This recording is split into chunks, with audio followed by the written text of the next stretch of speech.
from different places in the world. I'm currently in Mexico, in Punta Mita, and Greg is in Paris. I'm in Paris. The lovely heat wave that we are having in Europe is continuing for another day, so I'm trying to make the most of it whilst I'm here before I go back to LA to not probably another heat wave. Yeah, it's perfect timing. I'm looking forward to seeing you in LA. Yeah, definitely. What are you planning over there?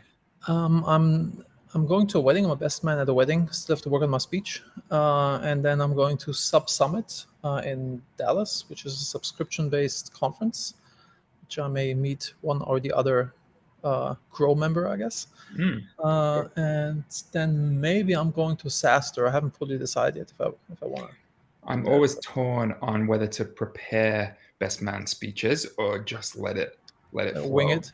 Yeah, I did a huge I was best man at a wedding in Melbourne a few years ago, and I had a ton of prep, and it just didn't land. So Mm. halfway through, I just kind of abandoned it and just went off the cuff. How long do you usually do them? The speech, Like 5 minutes type of thing? yeah, I think people start to get a little bored after 8 minutes. I would say 8 minutes in and out is the perfect best man speech. Cool. Yeah, I think it's going to be around 5 minutes, so I think should be good. Cool. Well, I guess let's get rolling. Yeah. Let me just see where I have my intro thing.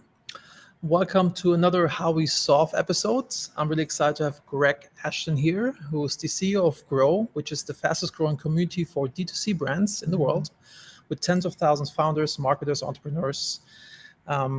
And they get inspiration from their weekly newsletter and in-person events, which are super fun, held in non-traditional spaces like factories and art galleries and rooftop bars, which I'm looking forward to being part of very soon. And we talk today about how to build an amazing community. Thank you very much for being here, Greg. David, thank you. It's a pleasure to be joining you today. And do you want to give people like a little more background about you before we dive into how to solve community building? Yeah, of course. So Grow really started as an events company a few years ago, but during the pandemic, we've really evolved into a media company, and we're serving the new era of emerging brands through in-person events that we hope to see you at in 2022, and also a lot of online content now for primarily emerging brand founders and marketers. We have a newsletter, we have virtual hangouts. So in a nutshell, we're really just a place for people from emerging brands to meet and form new friendships, and equally as importantly, set up new partnerships to help them scale and grow. Which is awesome. It's been, I think, in business, the thing that I enjoy the most is connecting with other founders and learning from them, and sharing what I've learned, and just spending time with like-minded people. Always good stuff comes from it. So yeah, I'm excited to chat with you about how to go about that. How did you start building this community, and kind of walk us through what worked, what didn't work, Yeah, so we and can replicate it. I agree. I think that's how we met, David, right? Just through a kind of serendipitous meeting of friends in different places, and you just never know where those connections are going to lead. And here we are today. So yeah, it's really great to be delivering in-person events again after so long. And I think there's been a lot of pent-up energy for people to meet up again, and we're excited to get people meeting in person again. Cool. So back then, you originally started with a Slack group, right? You just invite a handful of people, and you went from there. Like, what were the, how do you get more people, and how do you engage them? I have a lot of questions, so Yeah, of tell me. course. So, yeah, we started with a Slack group back in 2018. It's a simple story now, but it was pretty eventful looking back. So, I had about 15, 20 friends who were all founders of D2C brands and D2C marketers. And I realized that you could put people together in a cross-company Slack group. I don't think many people were using it for that purpose. I think it was mainly just kind of internal conversations that people were having. But yeah, I threw them all into a cross-company Slack group. and ask them to chat about some of the challenges that they were facing as founders and as marketers. And before we knew it, we'd gone to 1,000, 2,000, 3,000, 4,000 marketers without spending any money on advertising. It was really just all through word of mouth. So it's been a really fast-paced ride in a way, and we've just kind of expanded all our services from there. So I have a lot of questions. I always have a lot of questions. So you did not do any like cold outreach, and can only you invite people, or is it curated, or can everybody invite people into the group? Like how? Yeah, so it's still primarily myself that kind of approves or denies members, and that's shifting now as I kind of step away from the day to day. But you can invite people to the group. Slack just kind of sends an approval request, and I do a little digging and make sure that people are a good fit for the group, essentially. Somebody else suggests them, or they ask to join, and then you Both. Both. Okay. Yeah. Interesting. And your approval process is like you have like something. I mean, you're gonna hand it off to somebody else, or like you have like has to have an operating a D2C brand, I guess, because this is like the focus. Do they have like a certain amount of revenue or like something like what? Yeah. What's the So criteria?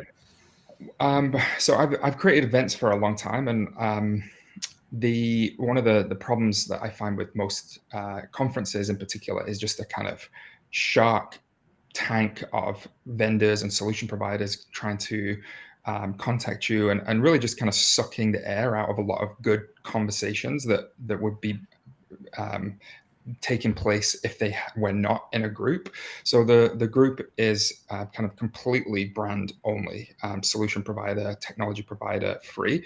And kind of weirdly, it's become like self-policing in a way. Like if someone posts anything that seems a little salesy, I'll get DMs and people say, okay, let's get rid of this person from the group because like we don't want any like sales and pitches in here. So it really is a place for primarily kind of $0 to $5 million revenue emerging brands to just kind of chat about what they are dealing with on a day-to-day basis. And also a lot of the conversations are just around, okay, which tech provider should we use? Should we avoid this tech provider?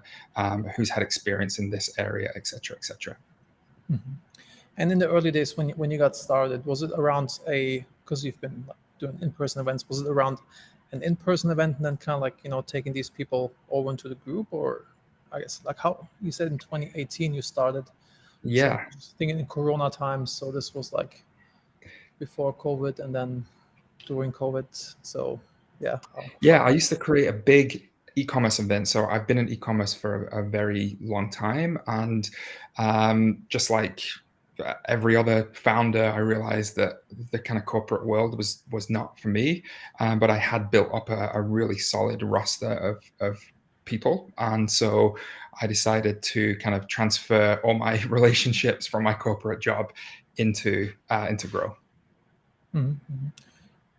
And I probably like all went organically for you, but how did you foster like more engagement by kind of like, do you do intros when somebody new comes in, like, or do you Yeah. like ask the question of the week, or do you have like a set format? I always like to systematize things. Definitely. Yeah, I know you're a big systematization guy, David. So yeah, I actually automate it. There's a lot of random kind of Slack tools that do all this for you. There's kind of we have a weekly discussion topic, a weekly poll. There's also this thing called, I think it's called GreetBot, and it just randomly selects like 1-2 people from 4,000 to just meet, and it makes the connection personally. So in the early days, I would be doing all of the intros and just trying to build it. And then I just found a tool that did it for me. And it freed me up to focus on kind of much bigger kind of revenue driving projects. So kind of sticking with tools, so you use GreetBot. Can you like name drop a few other ones so people who want to build a Slack community as well can like? Yeah. So I use for the newsletter, we use Campaign Monitor. We'll probably switch over to Klaviyo just because their email Because automation. e-commerce. Yeah, exactly. Um, we have Greekbot, we have Simple Poll. There's one called Donut in the Slack group that Heard also about that. provides intros. So yeah, I find a lot of success with those. Probably my kind of secret weapon tool that I use for email outreach is reply.io. It's just again just kind of a drip email software. And again, like when I think of the thousands of hours that I would spend on cold emails and dripping people and following up with people and scheduling a time for me in my calendar to follow up with people. Everything I do now is automated instead. And another great help for me has just been having virtual assistants. I think we talked about this in Carbo, but there's so many incredibly well-educated, incredibly articulate, and amazing resources in places like the Philippines who are just craving kind of Western jobs and Western, not Western salaries, but Western work essentially. So I believe the website is onlinejobs.ph, and I've had two virtual assistants now for a very long time, and they are amazing, and I would highly recommend, even if you don't have a virtual assistant professionally, just in your personal life, to have a virtual assistant is incredible. Yes, yeah, absolutely. Little tip on this: I've talked to a few friends of mine. They've often been struggling to kind of get it rolling with a virtual assistant properly, because like sometimes they have work, sometimes they don't. But it's been working for me is like having somebody who kind of works in your business, who kind of takes part of your assistant stuff over. Then it's has been working better for me. But Yeah, I think for me, my success there has been really showing our assistants the importance of their work, because a lot of it is very admin based, as you can imagine. It's a lot of data building, but data building is like the crux of our entire business. So I really like to explain just that without that role, we couldn't operate as a business. And I think a lot of those very kind of simple tasks that we personally don't want to do as we get higher up in our companies, we forget that they are the kind of baseline fundamentals for everything. So yeah, I have virtual assistants, and I speak to them as though they were, really integral to the team, not just like an outsourced part of the team. They're actually fundamental to how we operate. I'd like to also dig in a little bit on how you use reply.io and kind of what tasks you're doing it. I said like engagement, I guess like it's inviting people to the upcoming in-person events, or like, kind of what are the flows that you have built Oh, I don't in? want to give too much away, David. I Okay. can't. No, I can tell you. I mean, it's not what we do is not difficult. It's not rocket science. It's just making sure that we are reaching out to people that will really benefit from being part of Grow. So the flows are pretty simple. Like, do you want to join the Slack group? We've got an event coming up.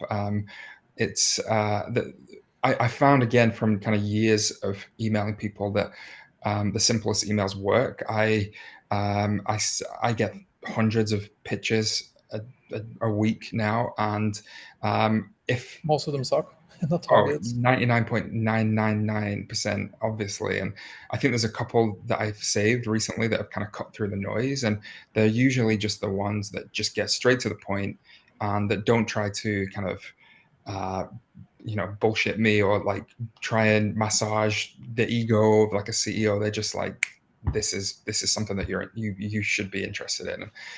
That's really what we try and do with our emails too. Yeah, just got one who also invited me to an entrepreneurial group. Was after UpCoach was featured on what's it called, Product Hunt. It was like kind of for creators, like because it's relevant. They know that hey, it's the reason why they're reaching out. Like hey, you were just featured there. We have a community for people like you. It's pretty straightforward. In terms of outreach, what has been working really well for me for UpCoach, I'm reaching out to on LinkedIn to coaches, like always specific, like hey, we've built the messages around it's hey Greg, we've built Up Coach for sales coaches like you. Can I send you a quick video that explains you how it works? It's like very benign. It's not like, hey, let me waste your time. It's just like, hey, it's specific for you. You want to see this video? And then they can say yes or no. And I have like a 48% positive reply rate. Nice. Which is So you're starting to use, or you have been using video to great effect. yeah, absolutely. Yeah, absolutely. Yeah. Yeah. So a question for you then. I have a question for you. With trying to embed a video in an email, does that kind of set off? Does that create problems? Does it So I'm prevent? not doing it on email outreach. I'm only using it in LinkedIn outreach. And Okay. I think you can do the same thing if you don't embed the video in the first email. In the first email, you just like ask like, hey man, can I send you a video? And Yes. then the second one, because if the reply to you say yes, send it, then you already have a conversation going on. Then no email spam trigger alert thing will ever come up, because then you can just like reply. Nice. So yeah, That makes sense. I definitely check it out, and just like use a Loom video. This is what we're doing, just like using a Loom. And for my outreach, I'm not doing a custom video. It's just like the one recorded about UpCoach, but I think in certain outreach scenarios, it makes sense that you kind of like have like an SDR or whoever create like a video specifically for that person. But I guess not in terms of community building, more in terms of product sales. But yeah. Nice. Very cool. In terms of monetizing, actually, let's stick with managing the community in terms of like, how do you do? You already mentioned that kind of like it's self-policing now that the community grew, but yeah, how do you deal with trolls, and how do you deal with getting this culture embedded into the community? Did it just like organically happen? Do you have a manifesto, or like how did this? To be honest, no, and I've not really had any problems with that, to be honest. So I think that really just comes down to being very strict in who we invite, and I don't have any. I probably should have processes in place, but it's grown so quickly that you know what it's like. You kind of just act first, and then build the processes around it later. And I'm going to have to get to that point soon, but I'm not there yet with that. Okay, cool. Switch to monetization. I mean, I assume you monetize by your in-person events, right? And because is the Slack group, is it free, or do people have to pay for it? Yeah, it's completely free. Okay, and then monetization is the in-person events, I guess, right? Or is That's it right. different? Do you have different tiers, like for more exclusive groups, or like within the group, or how does Yeah, this work? and something from the beginning of creating the community, and we have the newsletter too, and we have a lot of data now, and on a lot of great brands and great marketers, and obviously we never share that email data, but from the very beginning, I've had advice on how to monetize it, and monetize it as quickly as we possibly can, but it never kind of felt right. And I guess that I still operate very much like on instinct, and like what feels right, and it still doesn't feel right to charge for the service. We've talked about membership and tiers, and offering access to different content, and a kind of a scaling program for your business in different areas. I think it's so far as a lot of the work has been me, and I think again a lot of founders get to this point where I'm going through that kind of awkward transition from founder to CEO and trying to scale the team, and we have so many ideas as to how we could monetize. Primarily it's through our main kind of big events, but the pandemic forced us to reconsider that and think of alternative monetization strategies, and we've done that to great effect, actually. If anything, the pandemic's kind of accelerated our plans. But yeah, I think for the foreseeable future, we'll keep the community free, and as I personally kind of begin to scale up the team and think about what really valuable other services we can offer, and how we can evolve into a media company rather than just an events company, then we can have the conversation as to how do we actually charge for this. But as of now, I do think that if you provide as much value as possible, then the money will kind of eventually catch up Money with is a it. side effect of providing value, right? It's kind of always Absolutely, comes. yeah. And so I'm just gonna let that sit over here for now, whilst I solve the problems of the community has, and just trust that the revenue and the money will just kind of catch up with us. Yeah, I talked to my buddy Alex, who runs SaaS Talk, which is a conference for, used to be like an only in-person conference for SaaS founders. Used to be very successful. It's still very successful, but he transitioned to only online right now in the pandemic. And I also did a How We Solve episode with him. And for him, it actually was a positive thing in terms of revenue and profit, switching to the only online version. Even though everybody misses the in-person one, but you can definitely find ways on how to monetize it. If you have more people, more quality people, you'll find sponsors that want to get exposed to these people, etc. There's like a lot of ways on how you can monetize. Yeah, and I think there's a quote around necessity being the mother of invention. And we had to change things last year. Everybody did, and it caused us to think in new ways about how to solve a lot of things for our members. And the side effect of that has been profitability. Have you done any? Do you have? You actually mentioned this. Do you have like only the what's it called, like, if the conversations in the community, but do you have like webinars, like or like Zoom hangouts with people? Yeah, And yeah, yeah. We do that. We do that regularly, almost weekly. That has been a really fun way for me personally to kind of spend time with the community over the last few months, and kind of reminds me of I don't know if you ever remember. I don't know if it was a controversial program, but it's called Chat Roulette. yes, of course. Do you remember Chat Roulette? I feel like I basically created like a market to Chat Roulette last year, With clothes um, or no clothes? with clothes. So people didn't know who was logging into those calls. Sometimes I wouldn't even know who was logging in, and we would have like very loosely structured call, just like this one, and see where Where it it takes goes. us. And it was a lot of fun. How many people do you usually show up? Anything between 4 to 8 people. Okay.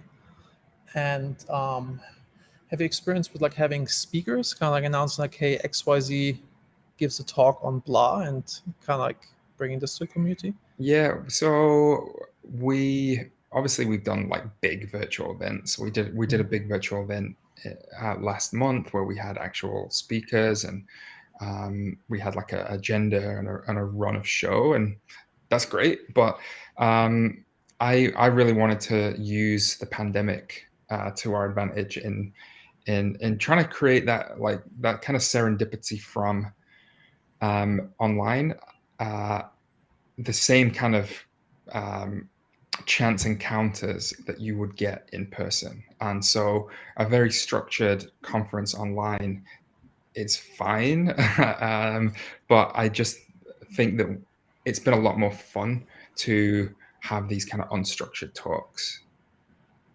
And is it also for your in-person events? Do you have structure to them, or is it just kind of like what we did in Cabo, just like bring some people together and then kind of see what's happening?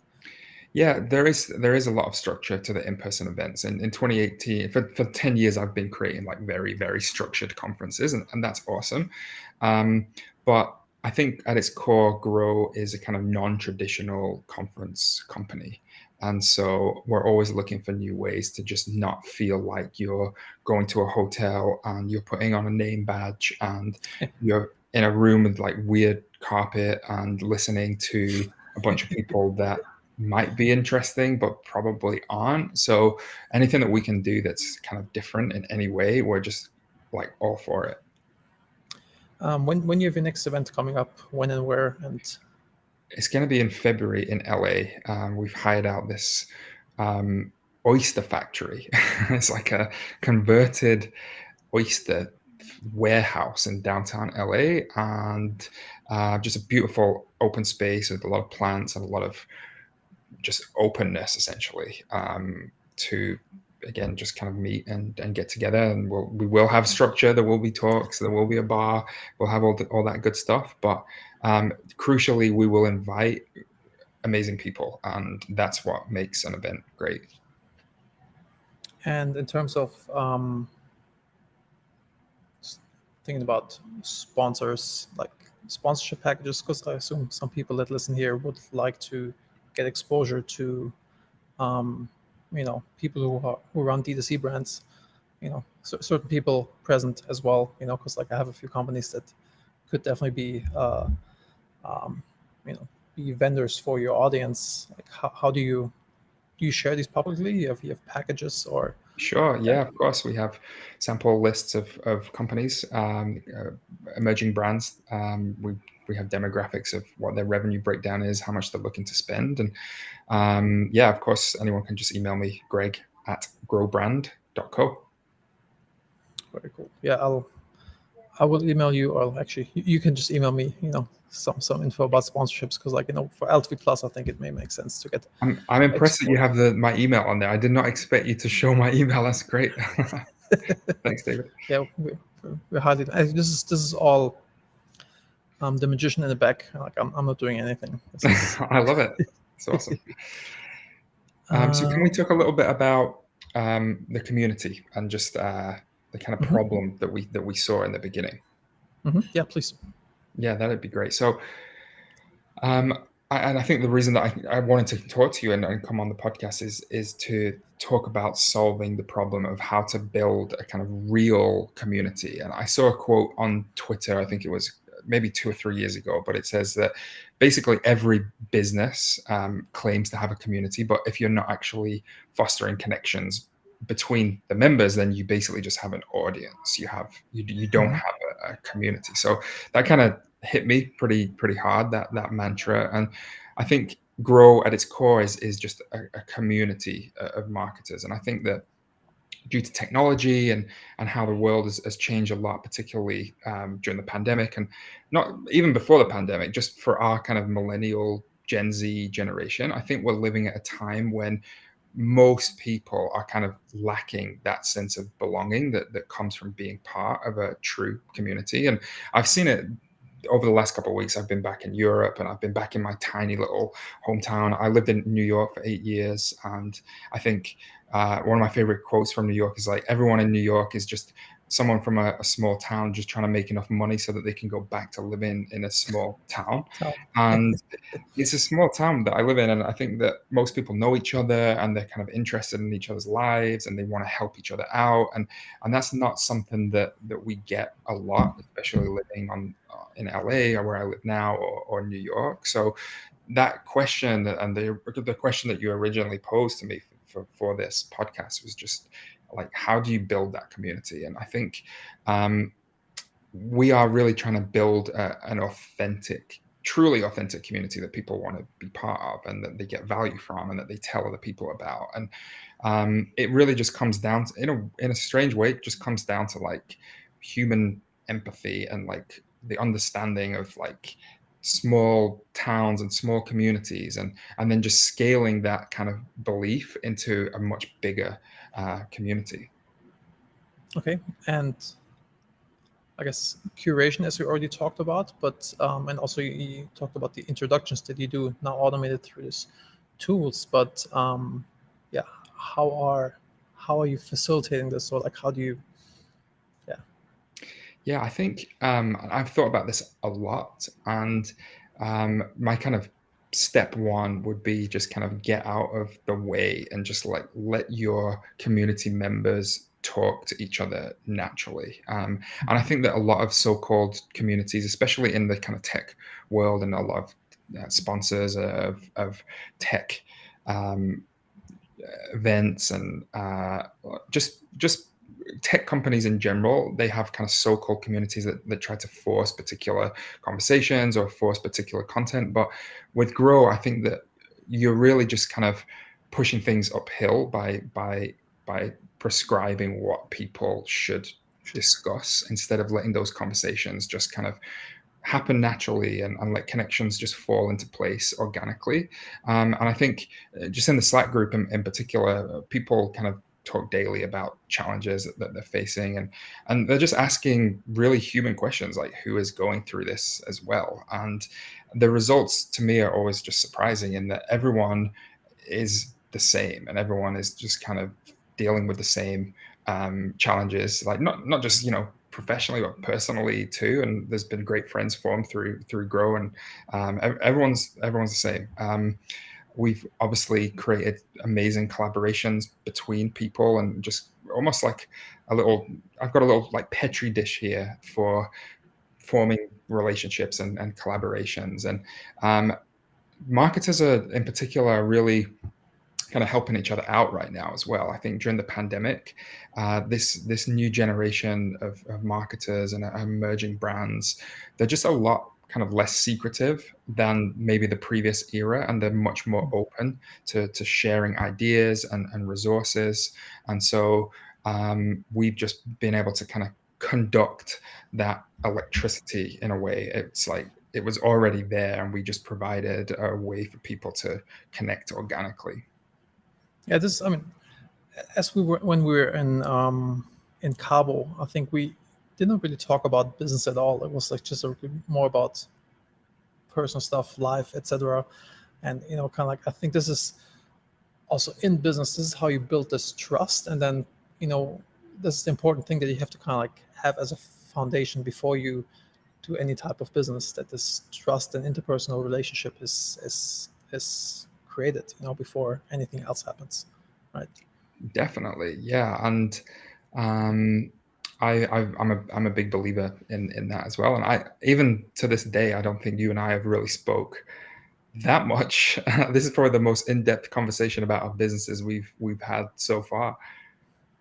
Yeah, actually, the other Greg who was at the event, he came afterwards. He hit me up. It's like, hey, actually, I want to talk about. He wants to use LTV Plus, but we completely forgot to talk about this, even though we were there for like 4 days or so. It's like Yeah. Let me see in terms of the steps. So second step that we had in terms of solving it was give people a forum to connect, which you already have, in terms of fostering this in Slack, and then also physical. How often do you do the in-person events? So we do them once a year, but now that's going to be twice a year as we get back up and running. Most likely, we'll go from twice a year to about 6 or 7. We actually have plans and resources in place now to. We've not announced this yet, but we will be having significantly more in-person events in 2022 and in 2023. Big events, small events, happy hour events, just any.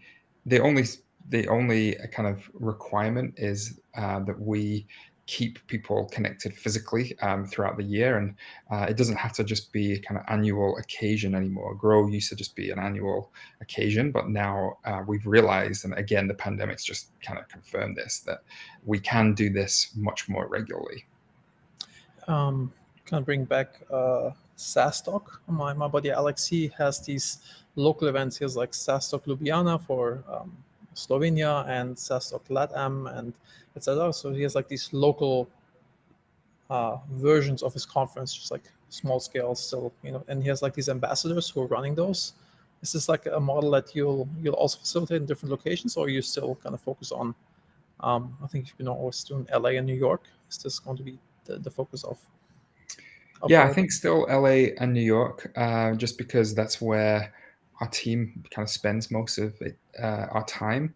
I would love to come to Europe. I know a lot of really exciting brands in the UK in particular, and I worked in UK e-commerce for 2 or 3 years. So hopefully some of those people are still there, and who knows, we could just throw 10 people in a Slack group in the UK, and before we know it, we've got thousands of European marketers in there. I'm sure that we could scale that pretty quickly as well.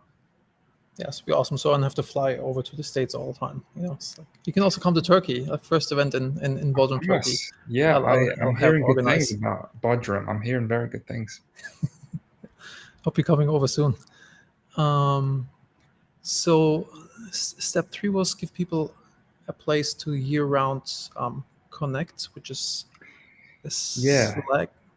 Yeah, And so I think my step one was kind of get out of your own way, basically, or get out of the way and let people talk to each other. And then the step two was just giving that forum.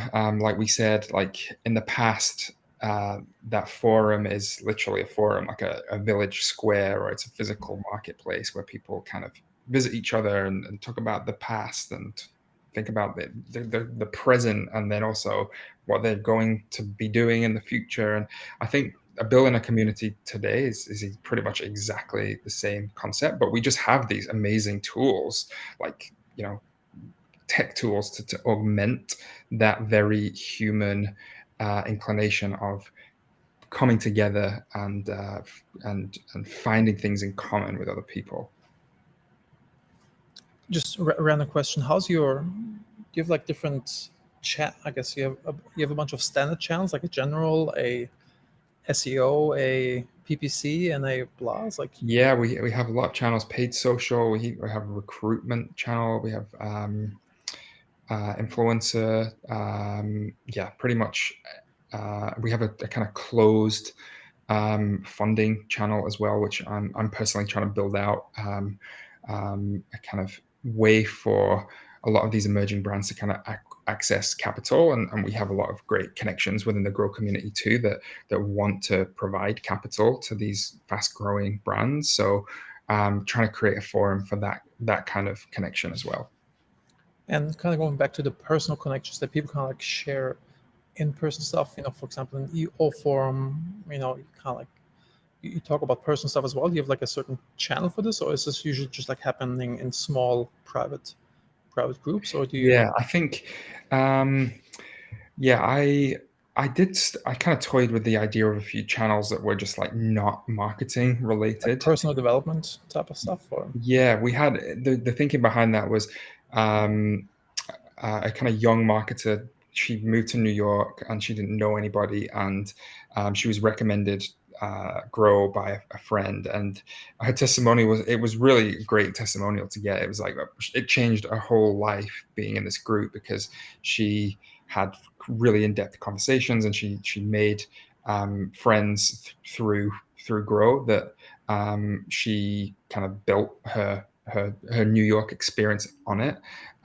So yeah, we've kind of toyed with kind of random channels like that. But again, coming back to that idea of like, for one of get out my of the way?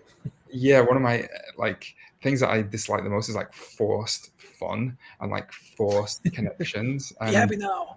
oh, I've done so many conferences where I was told to like, oh, ask this question and like make sure that you make people talk about this. And I don't know, I'm from England, and we kind of we get like easily embarrassed and like easily awkward, and like the thought of being put on the spot, and especially if it's like, tell us a funny fact about yourself, like that is not my forte. So for a lot of people it is, but for me personally it's not. Yeah, I can't. Different. I'm German. I have no emotions. So for us it's a little different, but I can understand where you're coming from. Don't worry, we'll never put you on the spot at Grow. um, Let me just look at our doc. Forwards when community scales, it's important to make sure it retains the initial value and intention.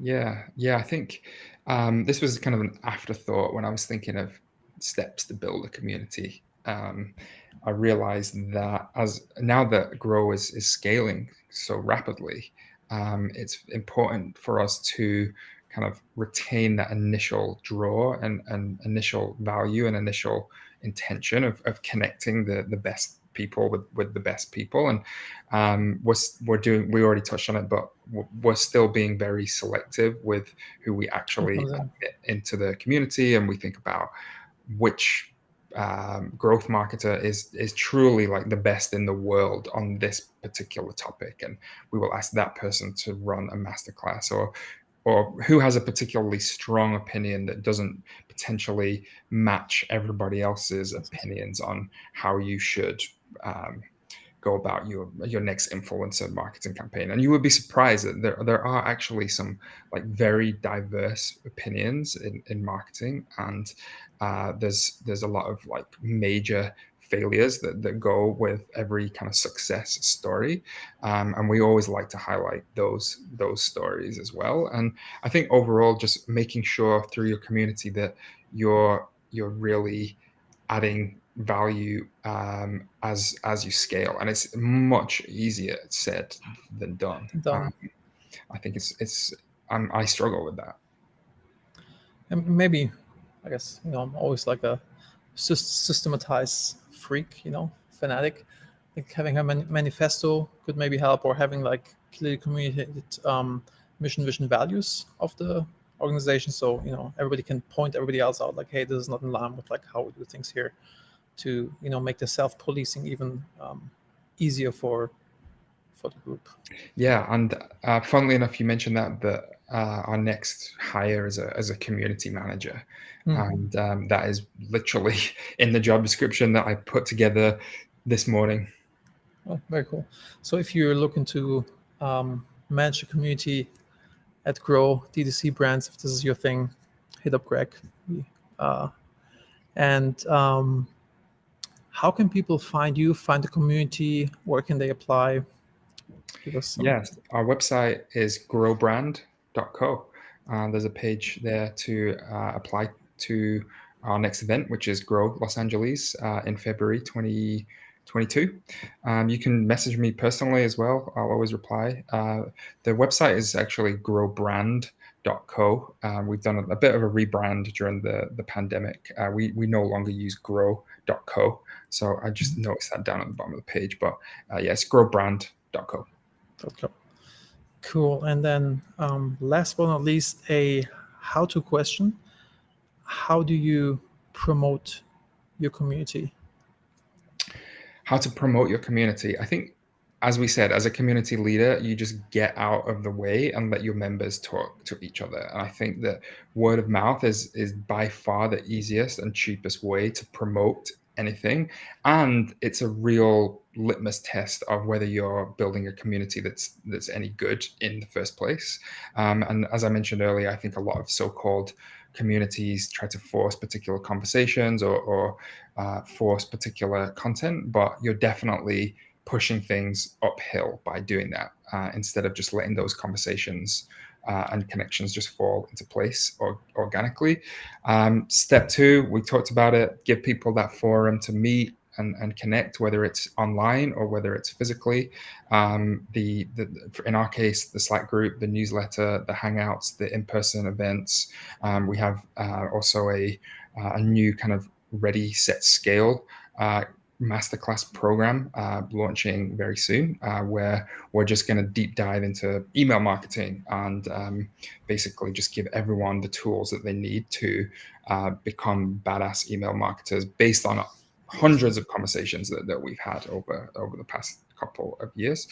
But yeah, I think as well, the kind of final point I'll make just around building a community is just making people, asking people to just connect year round and giving people that place to talk year round and make people feel like they're actually part of a community. And I think that feeling in itself is really important. It reminds me of your favorite sports team. It's hard to explain why you feel so strongly about your team. All you know is that it's your team, and that's the end of story. So if we can make people feel in that way, then I think we're onto something in terms of building a really popular and successful value-adding community.